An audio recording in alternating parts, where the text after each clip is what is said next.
Shalom, damai sejahtera bagi kita semua. Salam berkat bagi kita semua, bagi mereka yang setia selalu dalam lindungan Tuhan Yesus dan setia melakukan apa yang dikehendaki oleh Tuhan Yesus. Saya ingin membagikan berkat, sekarang sharing berkat tentang perlindungan Tuhan. Karena di akhir zaman ini, di akhir zaman ini, kita perlu juga untuk mengetahui bahwa kalau kita di dalam lindungan Tuhan, kalau kita selalu berseru kepada Tuhan, meminta, mengetuk dan mencari Tuhan, Tuhan akan selalu berada di dekat kita, bahkan selalu menjadi pembela dan pelindung kita, apapun masalahnya kita. Kita akan buka di Mazmur 91, saya bacakan. Orang yang duduk dalam lindungan yang maha tinggi dan bermalam dan dalam naungan yang maha kuasa akan berkata kepada Tuhan, tempat perlindunganku dan kubu pertahananku, Allahku yang kupercayai, sungguh dialah yang akan melepaskan engkau dari jerat penangkap burung, dari penyakit sampar yang busuk. Dengan kepaknya ia akan menundungi engkau. Di bawah sayapnya engkau akan berlindung. Kesetiaannya ialah perisai dan pagar tembok. Engkau tak usah takut terhadap kedahsyatan malam, terhadap panah yang terbang di waktu siang, terhadap penyakit sampar yang berjalan di dalam gelap, terhadap penyakit menular yang mengamuk di waktu petang. Walau 1000 orang rebah di sisimu dan 10.000 di sebelah kananmu, tetapi itu tidak akan menimpamu. Saya akan mulai dari ayat yang pertama. Ini adalah janji Tuhan terhadap mereka yang setia kepada Dia, yang setia melakukan kehendak-Nya. Bukan mereka yang cuma setia mengatakan bahwa aku pengikut Kristus, tetapi Tuhan Yesus menuntut lebih dari itu, bahwa harus melakukan kehendak-Nya, setia melakukannya.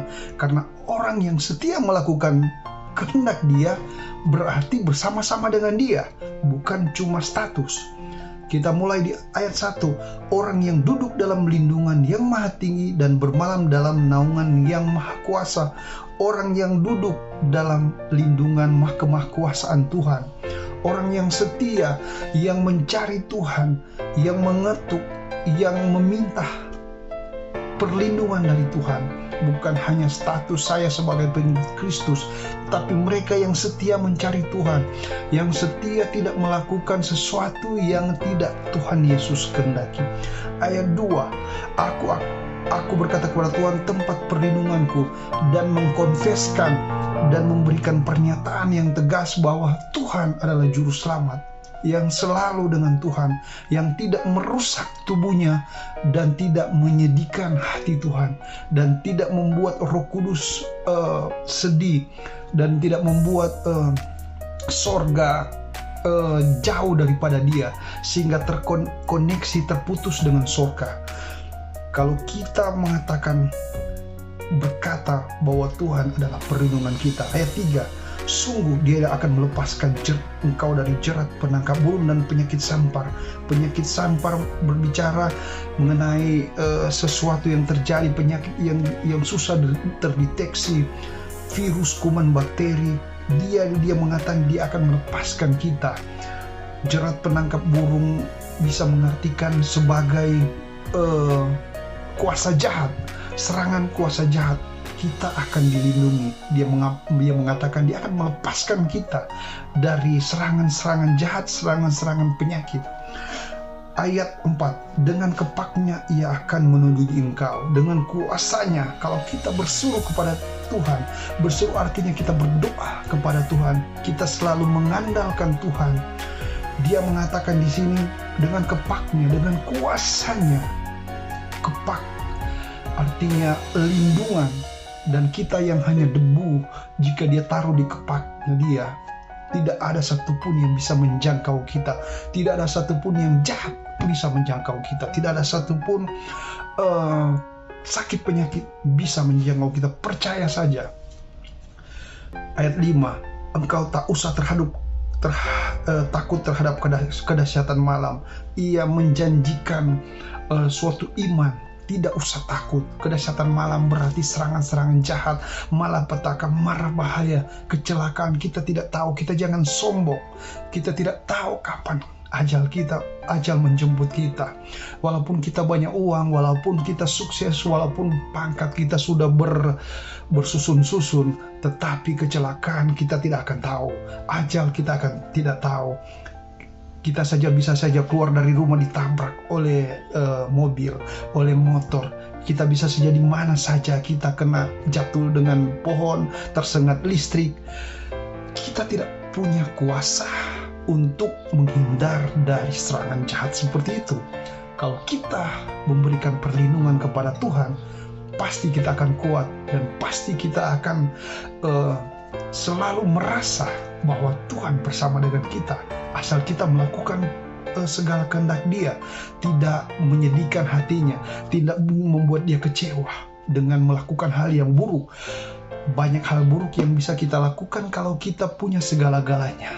Perselingkuhan, pesta seks, narkoba, minuman keras, itu adalah hal yang fatal. Nah, jika kita melakukan penipuan, korupsi, kita bisa dipenjara karena kita hanya mengatakan kita pengikut Kristus, tapi kita tidak diam dalam kehendak Dia. Ayat 6 berkata, terhadap penyakit sampar yang berjalan di dalam gelap.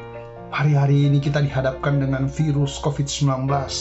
Di zaman dahulu, penyakit sampar, penyakit menular bisa kita samakan dengan penyakit yang seperti itu.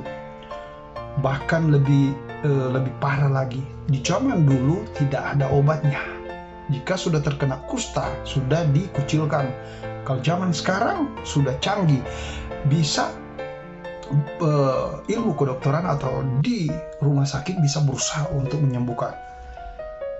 Engkau hanya menonton, kita hanya melihat kalau kita dalam perlindungan Tuhan. Bahkan kalau kita terkena masalah, terkena sakit penyakit itu, percaya saja Tuhan akan memberikan perlindungan.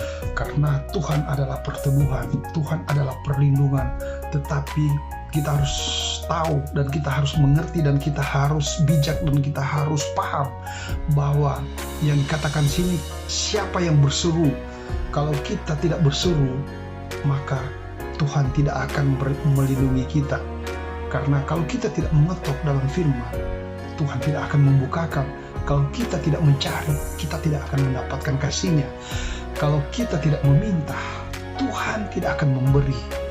Di akhir khotbah sharing singkat saya di hari ini, marilah kita terus mencari kebenaran firman. Jangan kita cuma habiskan waktu-waktu kita di hal-hal jahat, memikirkan hal jahat, dipaksa teknologi yang kita lihat hari-hari ini, HP yang tidak berguna, sehingga kita menjauhkan diri kita dalam kasih-Nya.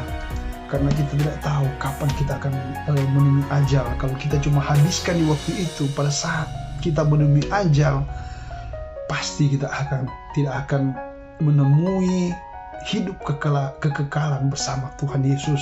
Karena apa yang kita buat di bumi adalah hal yang sia-sia. Buatlah hal yang berguna, bermanfaat, menjadi terang berkat bagi orang banyak. Itu yang terpenting. Sampai di sini dulu sharing singkat saya.